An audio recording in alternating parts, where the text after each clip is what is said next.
নমস্কার, আমি আশা। কেমন আছেন সবাই? আশা করি সকলে বেশ ভালো আছেন এবং সুস্থ আছেন। আমরাও না বেশ ভালো আছি। আমার আরও একটা ব্লগে আপনাদের জানাই অনেক অনেক স্বাগত। আজ হচ্ছে শুক্রবার আর এখন বাজে ওই 6টা 10-15 নাগাদ। আর এখন থেকে আমি আমার ব্লগটা স্টার্ট করলাম। আশা করছি আপনাদের বেশ ভালোই লাগবে। তো মেয়ের স্কুল আছে যথারীতি, তো সকালে তো উঠতেই হবে। সকাল সকাল উঠে এই যে রান্না বসিয়ে দিয়েছি। রান্না বলতে টিফিনের প্রথমে জোগাড় করছি। মেয়ে নিয়ে যাবে আজকে রুটি আর একটু আলু তরকারি করে দেবো।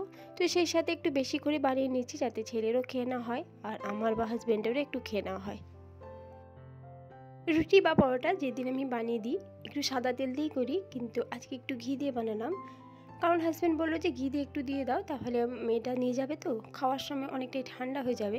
কিন্তু ঘিটা দেওয়া থাকলে একদম নরম হয়ে থাকবে, হয়তো গরম থাকবে না কিন্তু অনেকটাই নরম হয়ে থাকবে, তাহলে খেতে ওকে বেশ ভালো লাগবে। আর ঘিটা তো অনেকটাই হয়ে গেছে, একটা জার তো হচ্ছে আর এমন একটা জার তো অর্ধেক আছে, তো শেষ তো করতে হবে।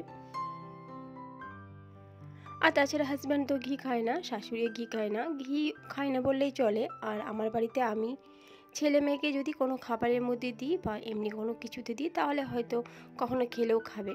তাছাড়া এমনি ভাতে মাখিয়ে বা এমনি কোনোভাবে ঘি দেবো ডাইরেক্ট, কিন্তু ঘিটা খেতে চায় না ওরা।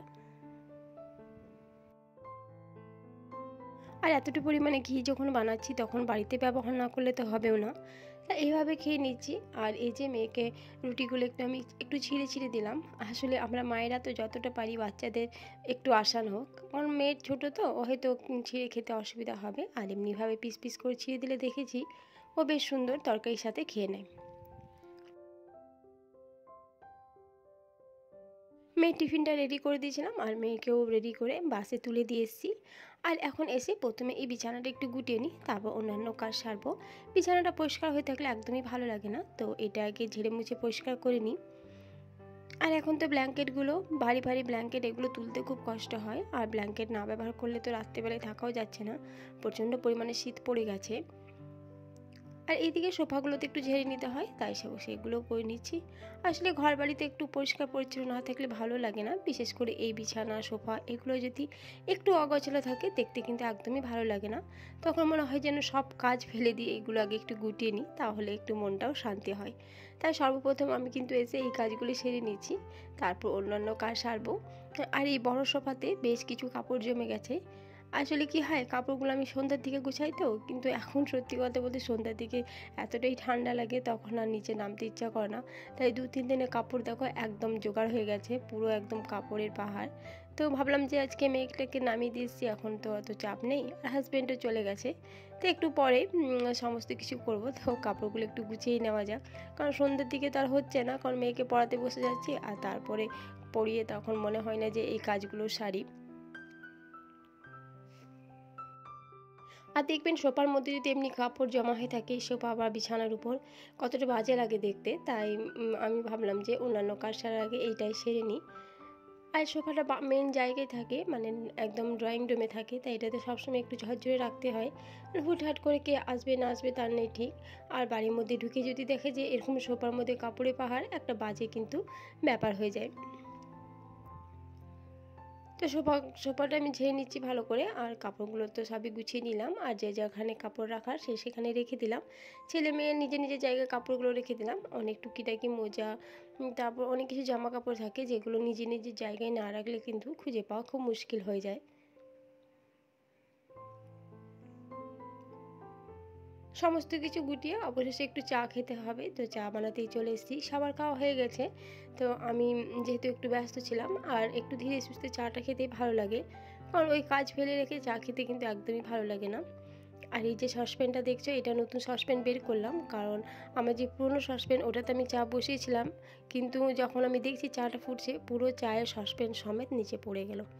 চাটা তো নষ্ট হলো, সেই সাথে গ্যাসটা পুরো একদম পরিষ্কার করেছিলাম, নোংরা হয়ে গেল নিচেটা পুরো। আর চায়ের সাথে চিনি, মানে বুঝতেই পারছো একটা চ্যাটচেটে ভাব। সত্যি কথা বলতে আগে আমি সসপ্যানটা বাইরে রেখে দিয়েছি, ওটা এখন আর ইউজ করব না। আর এই যে নতুন কিনেছি এটাই বের করলাম। এর আগেও কিন্তু সসপ্যানে একই ঘটনাই ঘটেছে। আসলে যদি একজনের মতো চা দেওয়া হয় না, তাহলে কিন্তু সসপ্যানটা উল্টে যায়। আর পরিমাণে যদি বেশি চা হয় তাহলে কিন্তু এই সমস্যাটা হয় না। আমি দেখেছি যখনই একজনের জন্য চা বানাতে গেছি তখনই কিন্তু এই জিনিসটা ঘটেছে। আর চা খাওয়ার অনেকক্ষণ পর চলে এসেছি যখন রান্নার কাজে। আর এই যে হাজব্যান্ড একটু শাক নিয়ে এসছে। এই শাকগুলো আপনাদের ওখানে কি বলে যায় না, তবে আমাদের এখানে এই শাকগুলোকে কাকবতী শাক বলে। এই শাকগুলো কিন্তু খেতে খুবই ভালো। আর এখন শীতকাল তো, এখন গম চাষ হয়, আর ওই যে গম চাষের গাছ থাকে তার নিচে কিন্তু এই শাকগুলো জন্মায়। তো আমি গ্রামের মেয়ে, কিছুটা হলে এইদিকে নলেজগুলো আছে। আমাদের গ্রামে কিন্তু এই শাকগুলো মাঠ থেকেই তুলে আনা হয়, কিন্তু এখানে যেহেতু সেরকম চাষ হয় না, তাই এগুলো 30 টাকা 20 টাকা দিয়ে কিনেই আনতে হয়। এই কাকবতী শাকগুলো আলু দিয়ে বা বেগুন দিয়েও করা হয়।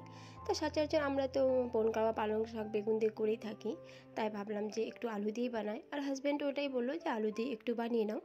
তো শাকটা কিন্তু খেতে বেশ ভালো হয়েছিল। আর যেহেতু পরিমাণে অনেকটাই নিয়ে এসছে, তাই কিন্তু অর্ধেক আমি শাক রেখেও দিয়েছি। আর এই যে দেখছো, এটা কিন্তু একটা রসগোল্লা মিষ্টি। আর যেহেতু ফ্রিজের মধ্যে ছিল, তো প্রচণ্ড ঠান্ডা ছিল, আর ওখানে ডালটা অনেকটা গরম আছে, তার ওই মধ্যে রেখেছি। তাহলে একটু ঠান্ডাটা চলে যাবে আর বেশ নরম হয়ে যাবে।